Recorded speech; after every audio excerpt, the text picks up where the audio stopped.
Доброе утро, республика. Паша, что ты делаешь? Я медитирую. Ну, я думаю, это не самое удачное время, ну и, собственно говоря, место. Ну, соглашусь, да, для этого подходят более уединенные места, более спокойная обстановка. Однако техник медитации вообще огромное множество, и каждый человек может найти что-то для себя. Может показаться, что я какой-то амбассадор, конечно, медитации. На самом деле отношения к ней особого не имею. Вот решил попробовать только. Тем не менее, я думаю, неспроста сегодня мы заговорили о медитации, потому что сегодня отмечается Всемирный день медитации. Это занятие полезно как минимум для того, чтобы уметь переключать внимание своего мозга. Если вы вдруг решите приучить себя к этому делу, то существует много достаточно простых техник. Да, вот одну из них я пытался продемонстрировать, насколько это возможно. Это дыхание на 1-4-2. Вот рассказываю, как ее делать. Да, небольшая инструкция. Находим приятное тихое место, где вас никто не побеспокоит, минут 10-15. Садитесь в удобную позу, обязательно держа спину прямо. Ноги и ступни должны полностью стоять на земле, то есть всеми точками ступни касаться поверхности. Закрываем глаза, кладем руки на колени ладонями вверх. Вот на самом деле я совершил ошибку, да, положил их так.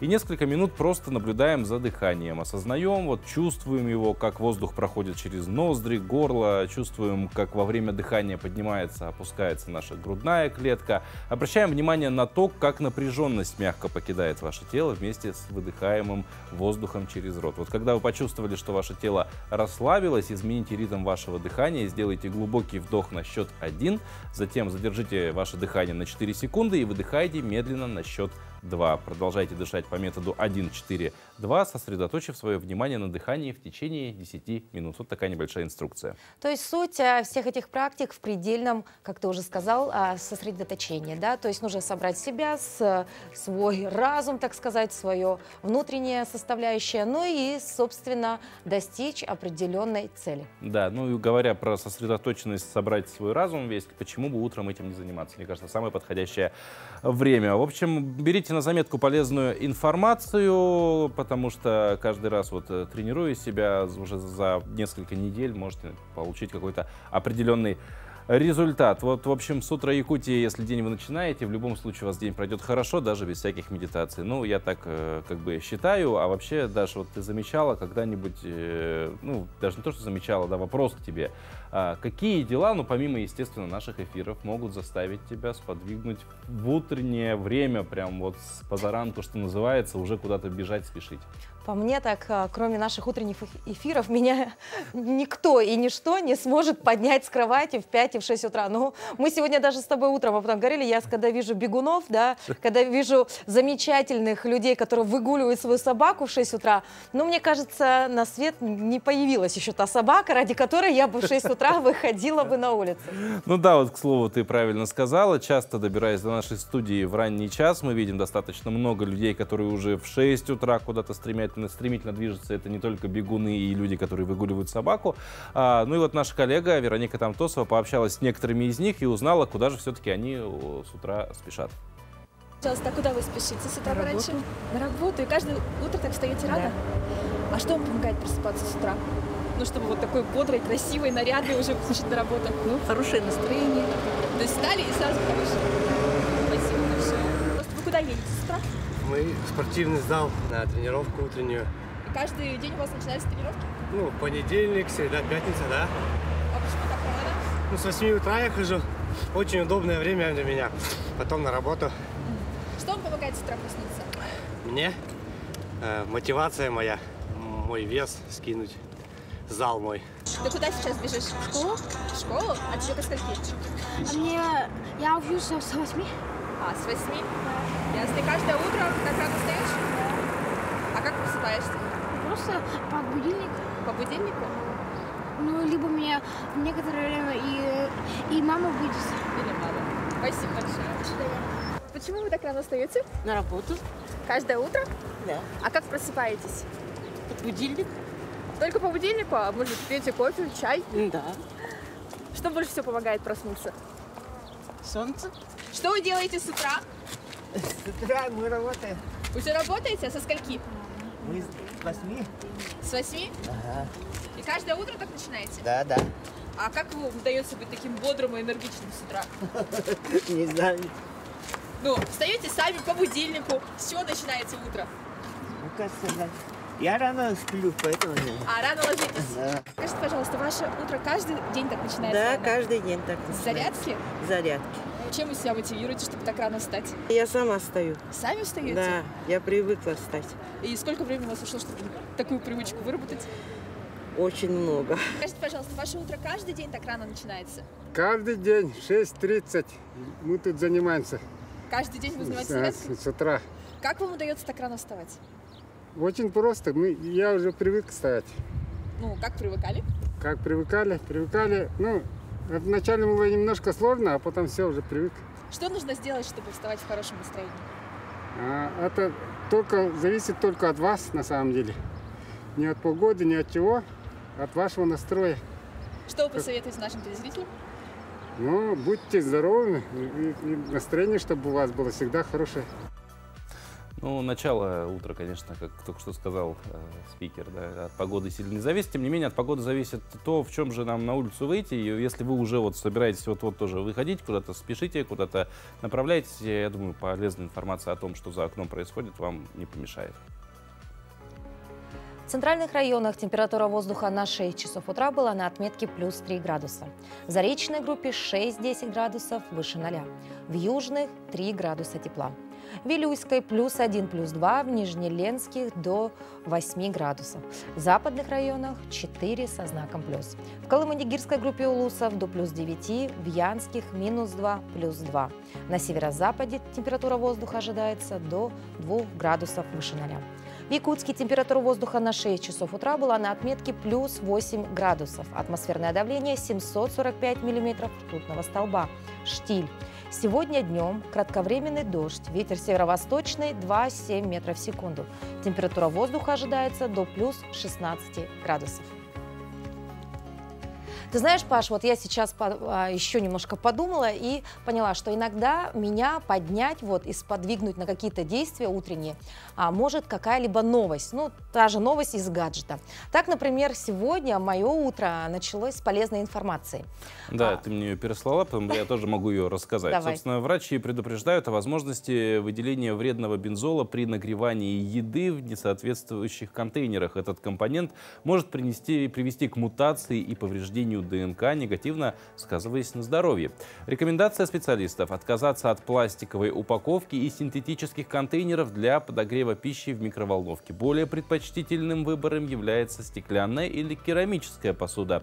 Также стоит обращать внимание на пищевой пластик, полипропилен с маркировкой 5 в треугольнике или символом микроволновки. В такой посуде разогревать еду можно.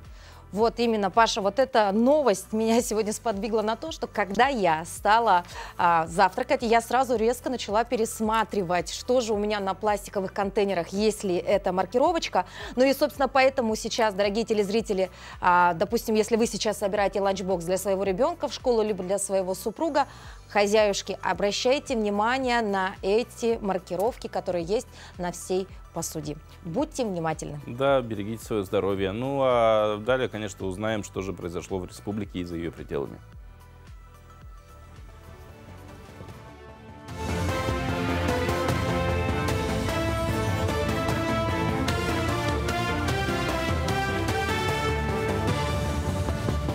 Доброе утро, Якутия. Последние новости к этому часу. Отопительный сезон в большинстве районов республики завершится на этой неделе. При этом отопительный период должен завершиться после того, как среднесуточная температура наружного воздуха установится выше плюс 8 градусов в течение 5 дней. В административных зданиях и каменном жилищном фонде Якутска отопительный сезон планируется завершить 23 мая, в деревянном жилищном фонде и социальных объектах 1 июня. 21 мая прекратят подачу тепла в Чурапчинском районе. С 22 мая отопительный сезон завершится в Амгинском, Намском, Усть-Алданском, Татинском, Мегино-Кангаласском районах. В Ленске стартовала выездная вакцинация собак и кошек против бешенства. Первый ее день начался с микрорайона Разведчик. Ветеринарные врачи на спецавтомобиле объезжали частные дома и предлагали ленчанам вакцинировать питомца. Практически все соглашались, ведь это очень удобно. У многих нет возможности привести в ветлечебницу большую собаку, охраняющую частную собственность. Некоторым хозяевам сделать это некогда. До конца недели ветврач будет работать еще на нескольких временных ветеринарных пунктах. Уже сегодня на очереди микрорайоны Алроса и Ханаидах. Вакцинация Вакцинация бесплатная, будет проводиться до 24 мая. После прививку от бешенства можно будет поставить в ветлечебнице. Ну, просим, конечно, владельцев быть более обязательными, заботиться о своих питомцах. И ежегодная вакцинация обязательно от бешенства 1 раз в год хотя бы. В планах у нас около 500 голов, 550 даже голов у нас собак только, и кошек тоже так же. Ну, у нас там безнадзорные собаки у нас отдельно прививаются. И вот хозяйские собаки есть, которые вообще не приводят тоже, как недобросовестные вот владельцы. Ну, кто-то приводит, кто-то нет. Ну, просьба, конечно, всех вакцинировать, всех домашних питомцев. Большинство выпускников Хатасской агрошколы желают стать ветеринарами, агрономами и экономистами в сельском хозяйстве. Сейчас они тщательно готовятся к ЕГЭ, так как остается ровно 1 месяц до начала приемной кампании. В единственном сельхозвузе республики АГАТУ в этом году выделено 754 бюджетных места. Из них более 600 по программе высшего образования. Также в этом году появился ряд нововведений по целевому обучению. Сначала абитуриенты пишут заявки по потребности работодателя на портале «Работа в России», а после документы направляют в приемную комиссию. Целевое обучение у нас выделено 118 мест в нашем вузе. И всю работу мы будем вести через портал «Работа в России». Сначала работодатели и заказчики наши будут создавать свои предложения на портале. Потом Минтруд будет в течение 10 дней обрабатывать, то есть проводит модерацию. После этого абитуриенты отправляют документы через госуслуги, либо к нам лично могут принести, либо через сайт отправить. Якутян приглашают принять участие в конкурсах по разработке логотипа и слогана карты юного жителя Якутии. Конкурс проводится в 2 этапа. С 18 по 27 мая принимают конкурсные работы, а с 28 по 31 мая работы будут оценивать. Объявление и награждение победителей состоится 1 июня. Огурцы, тыквы, настурции и даже гладиолусы. С приходом дачного сезона рассаду этих и многих других овощных и цветочных культур реализует АГАТУ для садоводов. Все саженцы выращены под чутким присмотром мастеров-агрономов университета с многолетним стажем. Чтобы успеть к началу сезона, работа над саженцами началась еще зимой. Всего для реализации подготовили 70 тысяч саженцев, 50 тысяч цветочных и 20 овощных. Цены на рассаду от 30 до 200 рублей за саженец в зависимости от типа культуры. Мы работаем с понедельника по субботу с 10 до 6 и в воскресенье с 10 до 4 часов с перерывом на обед с часу до 2. Принимаем также заявки от предприятий, работаем по договорам. Теплица у нас работает уже с 2019 года, уже 5 лет, у нас юбилей, можно сказать, И ежегодно мы выращиваем цветочные, овощные культуры для города, для дачников, и также для организаций. На днях в Москве прошел международный театральный студенческий фестиваль «ГИТИС-фест» по программе «Приоритет-2030». Со спектаклем «Песнь летящей стрелы» — это эпос 3 народов — алтайского, тувинского и якутского — выступили наши выпускники кафедры театрального искусства Арктического государственного института культуры и искусств из Республики Алтай и Республики Тыва. И сегодня эти ребята у нас в студии. Знакомьтесь, рядом с нами находится Катан Черноев, а также чуть подальше от нас это Самбажик Сандак. Доброе утро, ребята. Здравствуйте. Ну, во-первых, конечно, расскажите о фестивале, то есть ваши впечатления и какие интересные спектакли были у других участников, то есть кто больше всего запомнился? Ну, в первую очередь я бы хотел сказать огромную благодарность ректору нашего института за то, что дали нам огромную возможность заявить всему театральному миру, я бы сказал, можно сказать, что всему театральному миру, учитывая то, что там были ребята из других стран. Огромное спасибо за эту возможность. И прежде чем рассказать про спектакль, я бы сказал, что это... То есть сам спектакль, который мы показывали, который, в принципе, сейчас уже есть, он ничуть не хуже тех эпосов, которые, в принципе, мы легли в основу нашего спектакля, потому что там была очень огромная работа специалистов, профессионалов своего дела, вообще из истории. Отдельная благодарность Андрею Савичу Борисову, это наш художественный руководитель нашего курса. Очень много людей участвовало в создании этого спектакля. Ну, эмоции переполняют. Да, конечно, эмоции очень сильно переполняют. Наш режиссер Мария Маркеловна Маркова, там Татьяна Александровна, Александра Гавриловна Мучина, это наш доцент. Огромная благодарность Ирине Иннокентьевне, Али Витальевне огромная благодарность, Степаниде Ильиничне благодарность. В общем, у вас была такая достаточно серьезная и сильная команда. Да, команда была очень большая, даже приглашали наших педагогов из Республики Алтай, из Республики Тыва. Они нам очень сильно помогали при создании спектакля. Хорошо, Самбажик, все-таки давай немножечко окунемся в сам спектакль, да, о чем он рассказывает? Сам спектакль очень интересный, потому что там мотивы алтайского, тувинского и саха. И там показывают традиции древние, тюркские, тюркская, конская культура. Вот эти очищения. Обряды. Ну, то есть ритуалы, да. Ритуалы. Еще, ну, в основном сюжет это всегда борьба добра и зла. Ну, это канонично, потому что наша культура как бы похожа, и в целом так получилось, что наши педагоги, они увидели вот это вот сходство наших эпосов и как бы... Соединили. Как бы, да, структура там у нас у всех схожая, поэтому это можно было сложить как пазл. Вот все-таки вернусь к вопросу про сам фестиваль. Какие, помимо вашего спектакля, кто еще интересный на ваш взгляд? То есть, чьи выступления вам запомнились лично?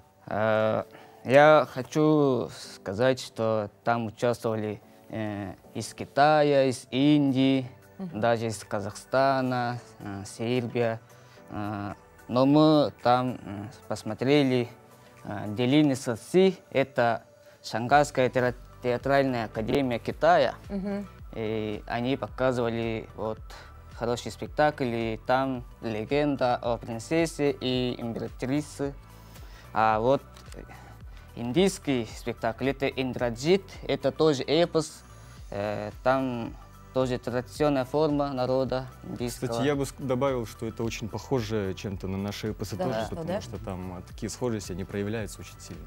Здорово, ребят. Но, собственно, вот вы вначале стали сразу благодарить своих преподавателей АГИКИ, да? Да. Вот, собственно, а как попали туда? Вот, может, вот сидели у себя на родине, значит, да? Стал вопрос о выборе учебного заведения, и как вы вдруг попали, во-первых, в Якутию, а потом еще выбрали АГИКИ? Ну, вот насчет Самбажика я не знаю, но в Республике Алтай и, в принципе, Республика Саха-Якутия очень сильно дружат в плане культурном, потому что Андрей Савич приезжал к нам в Горно-Алтайский и ставил нам эпос Мадай-Хара. И, в принципе, наверное, именно благодаря этому сотрудничеству я сейчас здесь. Как бы, ну, просто я в какой-то день работал в деревне, мне позвонили, сказали: ты же хотел, по-моему, поступить на актера? Я говорю: ну да, хотел.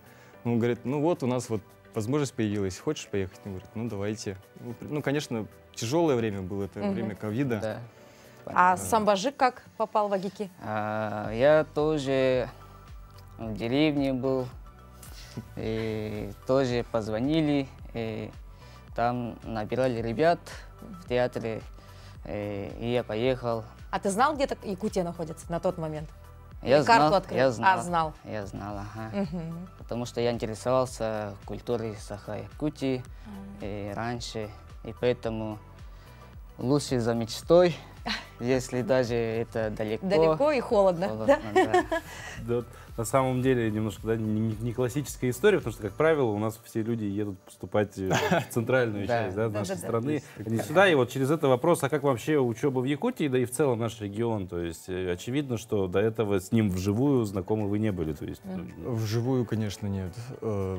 Честно говоря, я только знаю по стереотипам, что здесь было холодно. Ну, в целом, вообще, мне очень понравилось, не учитывая морозов, которые здесь. Первый год было очень тяжело, потому что, ну, минус 50 я как бы встречаешь не каждый день. Собственно говоря, прекрасная республика, замечательная культура. А вам как? Самое сложное, что мне было? очень понравилось, что здесь очень развита театры, кинематография. И, конечно же, зима очень сказочная зима, и поэтому мне очень понравилось. даже это холодно. Слушайте, ребят, но у многих студентов, да, по обмену там, да, и так далее, самый главный вопрос – это питание.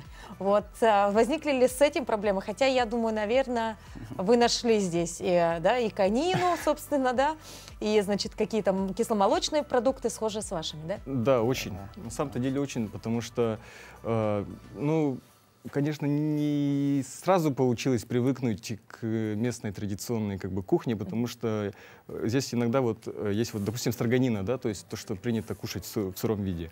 А ну, у нас такого нету. И для меня это в первый раз было шоком. Да, но такой был культурный шок. Ну, сейчас, да, кушаю.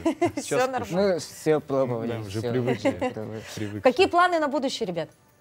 То есть вот вы уже выпускники на данный момент? Да. Далее где? Собираетесь здесь остаться? Работать у нас в театрах или вернетесь на родину?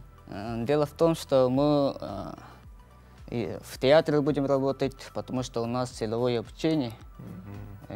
Там будем отрабатывать наши годы. А если что-нибудь случится, приедем. Но нас дома ждут. Хорошо. Здорово. Ну, спасибо вам за эту беседу. Поздравляем с таким хорошим участием. Желаем, конечно, успехов в дальнейшем творческом пути. Спасибо. Спасибо вам.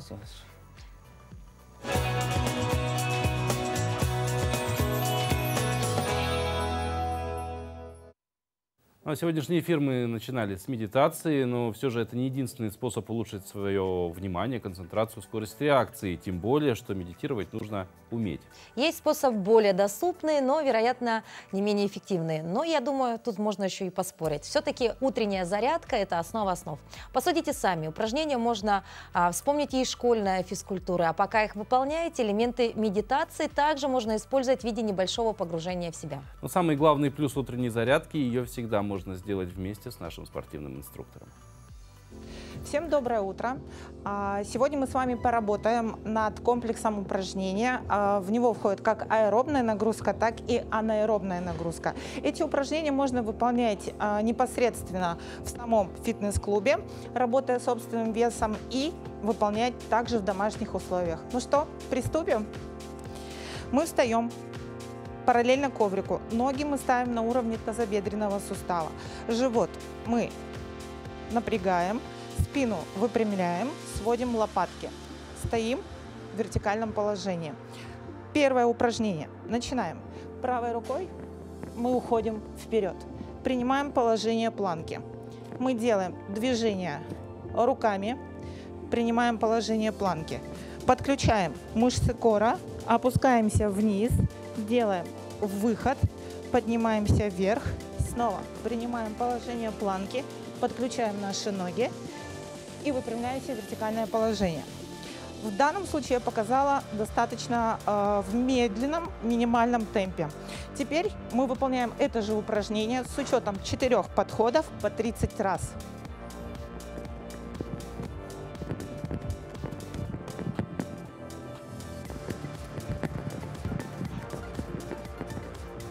Итак, повторюсь, что это было легкое упражнение на все мышечные группы. Что мы можем еще добавить к данному упражнению?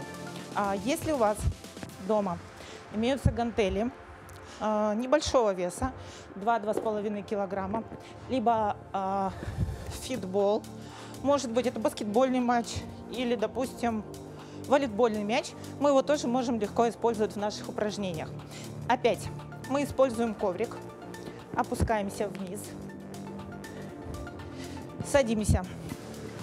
Корпус прямой, упор у нас идет на ягодичную, отклоняю корпус немного назад, напряжение идет на прямую мышцу кора. Я беру мяч в руки, держу перед собой. В данном случае я показываю наиболее простой вариант для начинающих. Итак, отклоняю корпус назад, смотрю вперед перед собой, делаю скручивание корпусом на выдохе.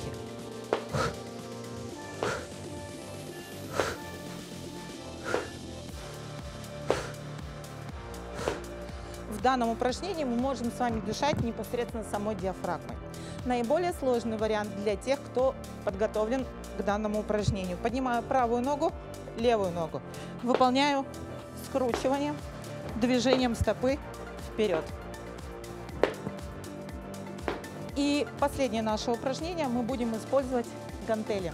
Как правило, гантели у нас имеются не у всех. Вы можете использовать небольшие бутылки с водой, которые, в принципе, тоже допустимы в данном упражнении. Примерно по 1,5 литра по литру. Я стану к вам вот таким вот образом, чтобы вам было видно по технике выполнения упражнений. Корпус держу прямо. Добавляю наклон корпуса по диагонали немножко вперед.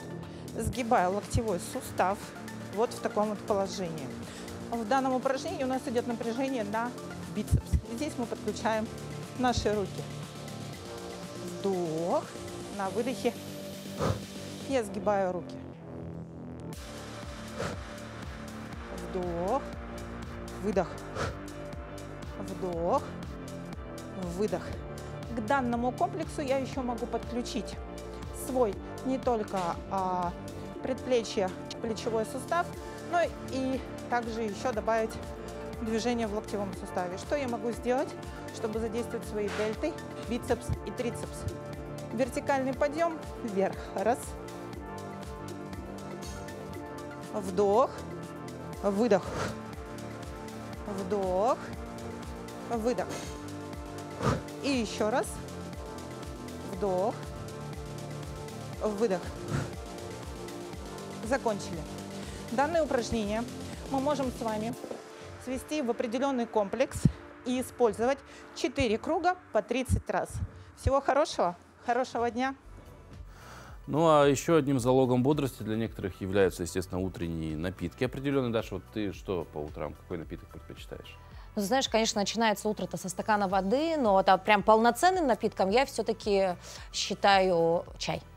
Ну, выбор, к слову, не очевидный, но при этом правильный. Сегодня подавляющая половина наших сограждан, более чем я уверен, да, дает предпочтение кофе. Этому свидетельствует различное огромное множество кофе-автоматов и так далее. Причем кофе пьют они не только утром, а это не очень-то и хорошо. Вообще кофе по утрам пить ради того, чтобы проснуться, идея очень плохая. Таким образом, человек получает энергию, можно сказать, в кредит, и уже в обед он вновь силы его покидают, ему необходима очередная порция этого напитка, и люди вообще рекомендуют делать как с утра, проснуться и до обеда все-таки без кофе продержаться, уже в обед начинать его пить. Чай же, в отличие от кофе, не является энергетиком, а является тонизирующим средством. Энергию как таковую он не дает, но тонус повышает. Плюс чай, особенно зеленый, не оказывает такого вредного воздействия на организм, в отличие от кофе.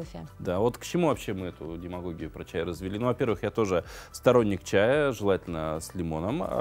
Во-вторых, сегодня отмечается Международный день чая. Подробнее о чае ближе к концу программы еще поговорим и даже, возможно, попьем его. А о том, какими событиями еще сегодняшний день знаменателен, узнаем далее.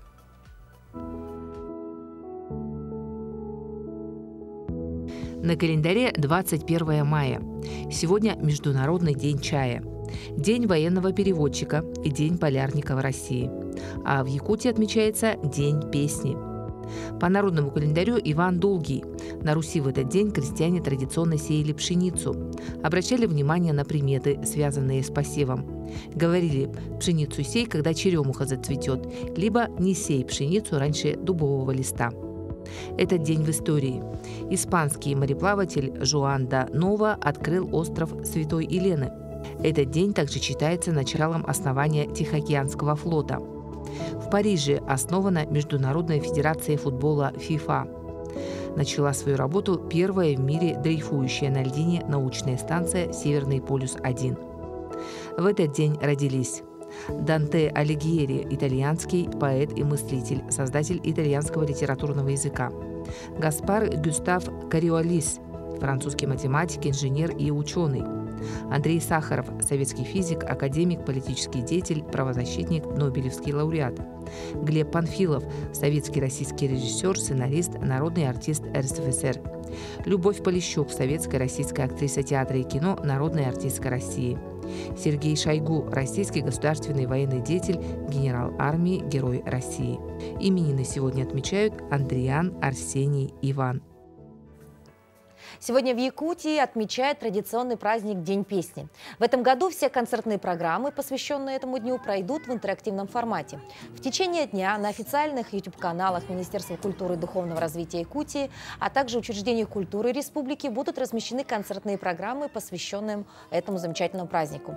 Они будут состоять из выступления мастеров вокального искусства и победителей республиканских вокально-хоровых конкурсов, проводимых Республиканским домом народного творчества. Концерт будут транслировать в эфире телеканала НВК «Саха» в 19:00. Проведение этого замечательного мероприятия стало доброй традицией и желанным праздником для многочисленных поклонников музыкально-певческого искусства. Праздник пользуется большой популярностью среди любителей песни и уже внес значительный вклад в дело сохранения традиций якутской песенной культуры, а также способствует популяризации лучших образов песенного творчества. Поэтому подключаемся в 19:00 к телеканалу НВК «Саха» и, значит, так просто восхищаемся вокальным мастерством многих слушаем артистов. И наслаждаемся. Вот да. Паша, а ведь вообще в целом, как много всего хранится в песне. Это и чувства, это культура людей, традиции, история поколения и времен. Ведь порой именно песня уносит нас в былое. Она окунает нас в события и заставляет переживать какие-то эмоции. Ну вот хотели бы вы вернуться в прошлое? Думаю, у каждого человека нет-нет, да посещала мысль о возможности путешествия во времени. Как минимум, чтобы узнать, как раньше жилось в его родном населенном пункте, регионе или стране. Но, к сожалению, машину времени до сих пор не изобрели, и вопрос ее изобретения пока тоже остается большой загадкой. Однако вернуться в прошлое можно и другими способами. Одна из них – это книги. И сегодня в нашей рубрике «Книжная полка» мы узнаем об одной из таких книг, рассказывающей о жизни Сибири и Дальнего Востока начала XIX века. Доброе утро! Я расскажу вам о книге, изданной в 1830 году «Отрывки о Сибири». Книга представляет собой сборник очерков, посвященных Восточной Сибири и Дальнему Востоку, Иркутской и Якутской областям, Забайкалью и Амуру. Автор книги – надворный советник, исследователь Севера Сибири Матвей Матвеевич Гиденштром. Матвей Матвеевич Гиденштром родился в Риге в семье со шведскими корнями и носил шведское имя Матиас Матиассон Гиденштром. Учился в Императорском Дербском университете, но не окончил его и поступил на службу в Ревельскую таможню, где попал под суд по делу о контрабанде и был выслан в Сибирь. В 1808 году он прибыл в город Иркутск, где получил служебное поручение исследовать побережье Ледовитого океана. С 1808 по 1810 года он возглавлял экспедицию по съемке и исследованию Новосибирских островов. Именно в этом походе была рождена легенда о земле Санникова, которую якобы видел участник экспедиции, промышленник Яков Санников. До 1827 года Матвей Матвеевич Гиденштром жил в Сибири. В 1813 году Матвей Матвеевич Гиденштром поступил на службу в канцелярию иркутского губернатора и до 1818 года занимал должность верхнеудинского исправника. На этой должности он много путешествовал, исследовал Якутскую область и Забайкалье, собирал минералогические и ботанические коллекции. До 1827 года он жил в Сибири, но потом получил разрешение, вернулся в европейскую часть России, где в Санкт-Петербурге издал эту книгу. Много глав в ней посвящено Якутской области, в ней даны описания населенных пунктов и городов Якутской области, там даны описания народов, населяющих Якутскую область, а также описания населенных пунктов и городов Якутии, таких как Якутск, Жиканск, Верхневилюйск, исчезнувшего города Зашиверска, Узкого Острога. Также отдельные главы посвящены, например, езде на собаках и мамонту. Эта книга находится в открытом доступе на портале Национальной электронной библиотеки. Вы можете прочитать ее в открытом доступе. Всем приятного чтения.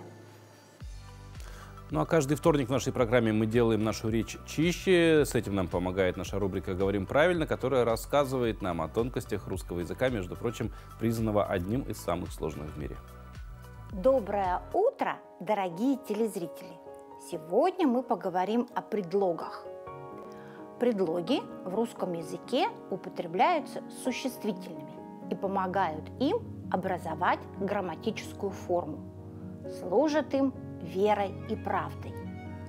В русском языке так называемых непроизводных предлогов, то есть предлогов, которые всегда были предлогами, не так уж много. Например, это такие слова, как «к», «на», «от» или «за». Другое дело – предлоги производные. Предлоги, которые пришли в эту часть речи из других частей речи. Вот с ними иногда бывают трудности. Например, предлоги «благодаря», «согласно» и «вопреки» просто требуют, чтобы после них стояли существительные только в дательном падеже и ни в каком другом. То есть правильно говорить «согласно чему?» приказу, вопреки чему? Мнению, благодаря кому? Инспекторам. Кстати, слово «инспекторы» имеет норму вариативную в постановке ударения. Можно говорить «благодаря инспекторам», а можно говорить «благодаря инспекторам». Давайте говорить грамотно. Всего доброго! Мастер-классы, викторины, игры, масса забав ожидала маленьких алданцев и их родителей в «Библиосумерках». К ежегодной всероссийской акции городская детская библиотека присоединилась в 3-й раз. И, как всегда, вечер был незабываемым. Издавна подковки и венички имелись в каждом доме. Они, как считалось встарь, защищали от сглаза и привлекали в семью благополучие и достаток. Такие обереги можно встретить и сегодня. В стенах детской библиотеки подковки и венички изготавливали представители юного поколения под руководством алданской мастерицы Любови Кокшеневой. Это для достатка, для чистоты, от сглаза. Это семейный оберег. И это тоже вот у нас подкова, тоже семейный оберег. Тут домовеночек. И вешается, вот именно подкова вешается вверх, чтобы все осталось у тебя в доме. Мастер-класс по изготовлению оберегов прошел в полюбившихся алданцам «Библиосумерках». В этот вечер в детской библиотеке детвора освоила массу интересных искусств и полезных ремесел. Разного рода премудростями с гостями делились настоящие мастера. Юные хозяюшки учились вышивать, художники попробовали технику рисования нитью, а книгачеи изготавливали закладки в технике оригами. Я попробую себя во всех мастер-классах и так далее. Вот планирую в викторине поучаствовать и сшить что-нибудь. Хотела бы побывать на руссконародном танце, который скоро будет, и побывала уже в лотерее. Что выиграла? Выиграла наклейки и конфету. К всероссийской социально-культурной акции «Библиосумерки» Алданская детская библиотека в этом году присоединилась в 3-й раз. Гостей ожидали семейные игры и конкурсы, а детишки испытывали удачу в беспроигрышной лотерее. И, конечно, все желающие могли подкрепиться. Всероссийская акция «Библиосумерки», мы присоединились к этой акции 3 года назад. Вот. И с каждым годом интерес населения проявляет, школьники, ребята, наши читатели, конечно, даже интересуются, когда у вас будут следующие «Сумерки». В «Библиосумерках» сюрпризы ожидали не только маленьких гостей, но и их родителей, бабушек и дедушек. Среди советских игрушек и книг для взрослых время будто бы повернулось вспять. Погружаясь в атмосферу безмятежной и радостной поры, многие не могли сдержать слез. К слову, мальчишки и девчонки с интересом знакомились с игрушками, которые были раньше. Это наше детство. Теплота, ну просто действительно до слез. Я вот сейчас смотрю вот здесь, да, думаю, господи, ну когда-то же были, а сейчас таких, по-моему, игрушек нет уже. Это уникально. Наряду с играми, конкурсами, викторинами и мастер-классами гостям был предложен концерт, подготовленный воспитанниками Алданской школы искусств. Словом, забав и развлечений хватило всем. Татьяна Вахнина, Сергей Шипачев, Александр Лукин, Алдан. Ну, продолжим тему развлечений. Лето уже почти наступило. Нет-нет, да вот уже завтра можем проснуться, вокруг все зелено. А там и рукой подать до невыносимого летнего зноя, во время которого мы все начинаем просто мечтать о нашей, хоть и суровой, но холодной, прохладной зиме. Мы решили заранее вас немножко освежить и рассказать об одном из захватывающих времяпровождений зимы – катания на собачьих упряжках. Катание на собачьих упряжках – популярное развлечение как летом, так и зимой. Еще с давних времен четвероногие друзья помогали людям, доставляя их или тяжелые грузы в отдаленные уголки планеты. Сейчас эта необходимость отпала, однако катание на собаках превратились в самостоятельный вид спорта, по которому проводятся соревнования. Впервые гонки на собачьих упряжках были проведены в США в XIX веке. В Якутии этот спорт зародился совсем недавно. Мы начали в 2016-17 годах ездить на собаках и сплотились в одну группу единомышленников, которые тоже занимаются ездовыми собаками, хаски, маламуты, самоеды. Изучили, как все это происходит, и сделали первое соревнование на Покровском тракте на поляне. Назвали Саина по имени этой девочки. Собаки запрягаются с помощью специальной шлейки из мягкого материала. Шерсть у ездовых собак густая, а подшерсток плотный, поэтому шлейки не врезаются в кожу и не доставляют никакого дискомфорта. Николай Попов занимается собачьими упряжками с 2015 года. С тех пор он активно развивает этот вид спорта в Якутии. Я начал как и организатор, и как сам участник, все время принимал участие. И первые результаты нас обрадовали.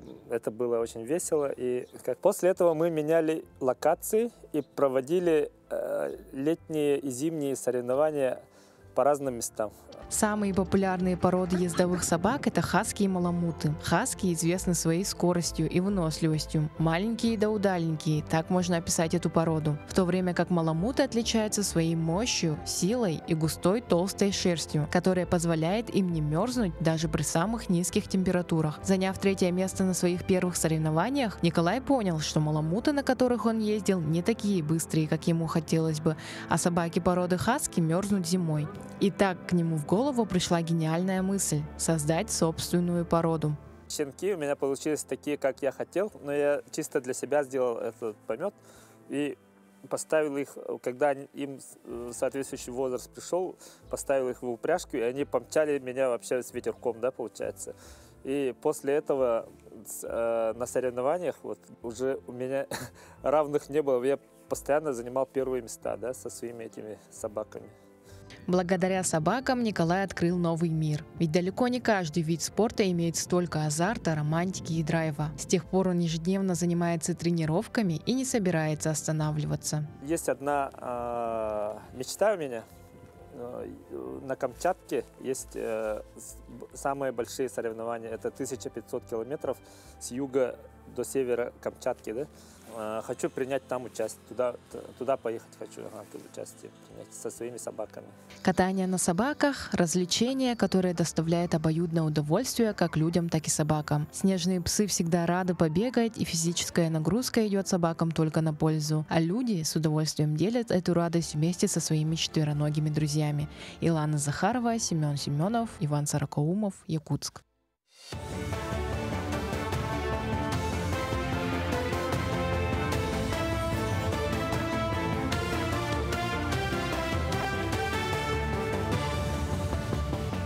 Продолжаем освещать самые заметные события. Доброе утро. Продолжается сбор гуманитарной помощи пострадавшим от паводка. Якутяне приносят бытовые принадлежности, продукты питания, постельное белье, спальники, газовые плиты и одежду. Недавно силами волонтеров было отправлено около 2 тонн в Алекминский район и свыше 3 тонн жителям Намского улуса. Также накануне была поставка в 800 килограмм в пострадавшие населенные пункты Намского улуса. Любой желающий может принести вещи по адресу Курашова, 24, 405 кабинет ежедневно с 10 до 18 часов. Вот на базе штаба общественной поддержки открыт пункт сбора гуманитарной помощи, где непосредственно принимается помощь для отправки в Намский район. Сейчас особо нужны вещи первой необходимости, гигиенические наборы, да, а также по возможности различные средства для откачивания талых вод, пушки и так далее. С 23 мая полярные авиалинии планируют стыковочные рейсы в Зырянку и Среднеколымск через Белую гору в связи с подтоплением взлетных полос в аэропортах. По плану пассажиры вылетят из Якутска в Белую гору на самолете Ан-24, а после будут доставлены до конечной точки маршрута в Зырянку и Среднеколымск на стыковочном рейсе на вертолете Ми-8. Также перевозка будет организована в обратном направлении. Проблема несанкционированных объектов в Якутске остается актуальной по сей день. За прошедший год только в Октябрьском округе было зафиксировано свыше 200 незарегистрированных гаражей. В связи с этим работники жилкомсервиса начали вывозить незаконно установленные металлические гаражи, киоски и ларьки. Объекты в основном расположены в природоохранных зонах. Они прикрывают газопроводы, теплосети, коммуникационные и электрические сети, чем сильно затрудняют жизнь жителям города. После вывоза несанкционированных объектов собственникам выставляется счет за транспортировку и хранение их имущества на штрафстоянке. Во избежание вывоза несанкционированного объекта собственники могут обратиться в местную управу, где они получат своевременную помощь. По улице Садухина будем вывозить гаражи Центрального округа. Поступила заявка, что на данной территории есть незаконно установленные гаражи, объекты, и их мы будем сегодня вывозить на штрафстоянку по окружному шоссе жилкомсервис. В прошлом году мы вывезли 290 объектов, на данный момент в этом году мы уже вывезли 37 объектов. Работу будут вести до ноября-декабря.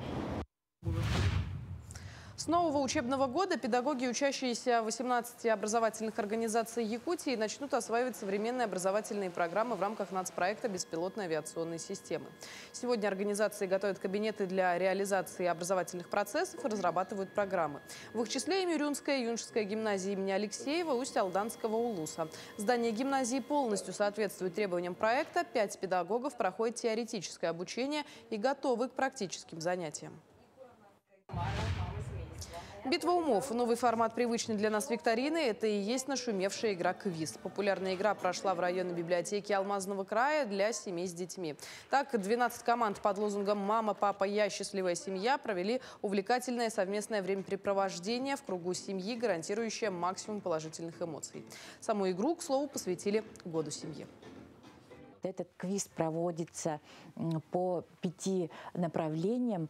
Это будут заданы вопросы на мужские вопросы, любимые мультфильмы, известные семьи, семьи в литературе, кулинария. Вот на эти интересные вопросы семьи могут ответить на вопросы так. Ну и, конечно же, самое главное, что они вместе проведут свой досуг, пообщаются, познакомятся с другими семьями. Ну, в этом наша идея нашего конкурса.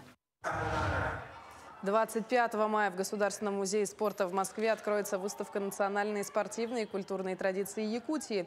Экспозиция расположится на 2-м этаже 2-го корпуса усадьбы Разумовского и будет поделена на 4 локации. Это презентационная, мультимедийная, игровая зона, а также кинозал. Якутская выставка станет первой региональной, которую представят посетителям Государственного музея спорта. Экспозиция откроет особенности проведения национальных спортивных соревнований. Отдельное внимание уделят играм Манчары и празднику Эсэх. К этому часу это все новости. Эфир телеканала «Якутия-24» продолжит программа «Утро Якутии». Оставайтесь с нами. Как мы уже говорили в начале нашей программы, сегодня мы будем говорить о чае. Действительно, этот напиток известен во всем мире, пожалуй, наиболее популярный и знаменитый.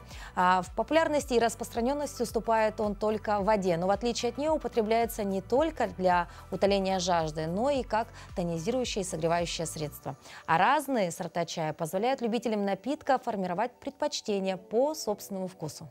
И сегодня в Международный день чая мы пригласили основателя чайного клуба «Отшельник» Аяла Акимова. Аял, доброе утро. Доброе утро. У нас все готово для чайной церемонии, насколько я могу судить. Но вообще в целом начнем говорить про чай. Параллельно можно, я так понимаю, будем заваривать что-то. Какой чай лучше всего бодрит с утра? Потому что как раз мы обсуждали вопрос именно получения бодрости. Кофе или чай? Мы сторонники чая и хотим узнать, какой чай лучший в этом вопросе. Ну, вообще в этом вопросе я всегда утверждаю, что у каждого человека организм индивидуальный, и у каждого человека есть свой сорт, да? Но вот общепринятые какие-то показатели дают понять, что, например, зеленые сорта чаев, там, пуэры очень хорошо бодрят с утра, и утром после завтрака очень хорошо пить, потому как чай ускоряет метаболизм и ускоряет обмен веществ, за счет этого очень быстро переваривается еда, которая поступает. То есть ваш совет лучше с экспериментами, да, немножко повремените, там ближе к обеду, к вечеру, да, там, допустим, использовать тот же каркаде там или так далее. Да. Утром лучше зеленый чай. Утром, да, зеленый. Если вот хотите настроиться вообще на рабочий день, на лад рабочий, то вот зеленый чай почтительнее. Ну, тогда сразу вопрос, а как правильно заваривать? Тут тоже очень много, да? Да, насколько, кстати, я даже знаю, что вот черный и зеленый чай, я любитель черного чая. Ну, как раз-таки я принес с собой такой стандартный маленький набор для заваривания чая, и вот как раз-таки вот для светлых сортов. Давайте, наверное, приступим сразу, не отходя от кассы. Вот эта посуда, первый элемент, называется гайвань, то есть чаша с крышкой, в переводе с китайского, и на нем вот как раз-таки хорошо заваривать светлые сорта. То есть это такой маленький вариант нашего заварника, да, классического советского, такого большого, у вас большой крышкой, да? Ну, принцип как бы заваривания одинаковый. Да, одинаковый, как бы, но тут побольше заморочек, скажем так, да, ну, чтобы в конечном итоге получить такой вот интересный результат, да. Но это очень такой, на самом деле, упрощенный вариант, если вот вникаться в эту тему. Тут у нас большая доска, там ситечка, чахай и так далее. Это очень. Ну, если говорить проще, то берем вот такой незамысловатый. Гайвань. Гайвань называется, да. И первый пролив, вот это вот заваривание называется методом пролива, да. То есть вот это вот один раз мы когда наливаем, это уже называется пролив. В среднем по 5-6 раз за одну церемонию можно. Вот перед началом употребления мы прогреваем посуду и. То есть это делается с целью того, чтобы прогреть посуду, да? Да, прогреть, и после этого мы пробуждаем наш чай. То есть если мы делаем дома в домашних условиях, то наши чашечки заварить в первую очередь сначала обдаем кипятком? Да, прогреваем перед началом. Так, встряхиваем, и вот чай наш, получается, он спал долгое время, да, прогретый, и он сейчас проснулся и потихонечку... Чай тоже просыпается. Да, потихонечку начнет выдавать свои полезные вещества. Так, а кто кого тогда бодрит с утра в итоге? Чай или чай нас? Ну тут как, с какой стороны. Вы вернули кипяток обратно в нашу чашечку. Это, еще раз повторю, очень такой экспресс, да, потому что вообще по-хорошему вот этот первый пролив, он выливается, потому что в процессе производства остаются всякие пыли, примеси, из-за этого вот мы споласкиваем подобным образом, да. Ну, мы сделаем вид, что мы сполоснули. Да, мы сделаем вид, получается, промываем. Да, сполоснули, и вот в эту посуду, по идее, тоже через сито пропускаем, но у нас так как упрощенный вариант сделаем вот подобным образом. Все, можно немножечко. То есть основные моменты, да, это нужно все кипятком обдать, во-первых, да, во-вторых, а вообще самый главный вопрос. Вот у нас, ну, такая привычка есть, да, с советских времен, это вот заварить большой заварник на неделю вперед, и потом просто кипяточку туда подливаешь, и уже не важно, что внутри, но как будто бы неделю заварник стоит, и вся семья пьет этот чай благополучно. Там формируется новый сорт чая. Да, там формируется новая жизнь, наверное. В идеале, вот нужно заварить и сразу выпить, или есть такие чаи, которые нужно повторно заваривать? Конечно же, по-хорошему лучше сразу по свежу выпивать, потом уже заваривать новый, да. Да, у нас вот сложилась привычка, то, что мы в заварнике настой делаем, потом перемешиваем его водой. Литровый надо заваривать? Да, это семья большая. По-хорошему, да, вот в такой вот компактной маленькой посуде сразу употребить. Ну, я вот что сейчас заметил, да, ну, мы же как все равно по правилам сейчас все сделали, достаточно маленькая порция этого чая. Не вот как вот. С утра пакетик, вот, ну, это я так делаю. У меня там есть свой рецепт, конечно. А еще один такой очень интересный вопрос, да, по поводу холодного чая. Вот все-таки впереди у нас лето, да, и сейчас становится все более популярным холодный чай. То есть мы заварили лед туда и вот с этим термосом ходим. Это правильное употребление чая? Ну, вообще чай, конечно, нужно употреблять в горячем виде. Холодные напитки это все-таки, ну, к разряду напитков относятся, да, там, для утоления жажды и так далее. И касаемо вот полезных веществ, каких-то свойств, благотворного влияния на организм, там говорить, наверное, сложно. Да, поэтому лучше пейте горячий. Даже в жару пейте горячий, и он утолит вам жажду. Потому что в жару вот именно горячий чай утоляет, вот мы про посуду как бы начали вроде бы говорить, что да, вот есть вот такая, да, гайвань, по-моему, да? Да, вот это гайвань. Гайвань. Вообще, в целом, по передаче ароматов чаев, есть ли какие-то вот именно требования к посуде? Из какого материала она должна была сделана? Фарфор, железо, стекло, да, керамика. У меня, допустим, вот керамическая посуда, да, гайвань. Чайники хорошо заваривать в глиняных. Вот в Китае очень ценятся чайники из исинской глины, к примеру, да. У них есть поры, и они как бы вот этот вкус чая как-то они вот впитывают, и тоже это в конечном итоге воздействует на вкус чая. Ну а вообще, если вдруг охота окунуться в эту культуру, так как знаете ее вы, да, вот клуб «Отшельники», да, это достаточно давно вы работаете, да? 4 года нынче будем. 4 года, то есть вы там прям сидите, чайные церемонии проводите с утра до вечера? Ну, это один из форматов, да, у нас множество разных вариаций есть. Вообще церемония, она проводится на небольшое количество людей. У нас иной раз бывает там по 30, по 40 человек, и из таких посуд всех не топаешь, поэтому там... Все понятно. Ну, интересная очень беседа, ну, в тему будет. Поздравляем вас с Международным днем чая. А вам, дорогие телезрители, к сожалению, эфирное время не резиновое. Вам желаем хорошего дня. Бодритесь утром чаем, а не кофе, и все у вас будет хорошо. Мы вот, кстати, тоже попробуем это. Собственно. А вам хорошего дня. Доброго всем утра.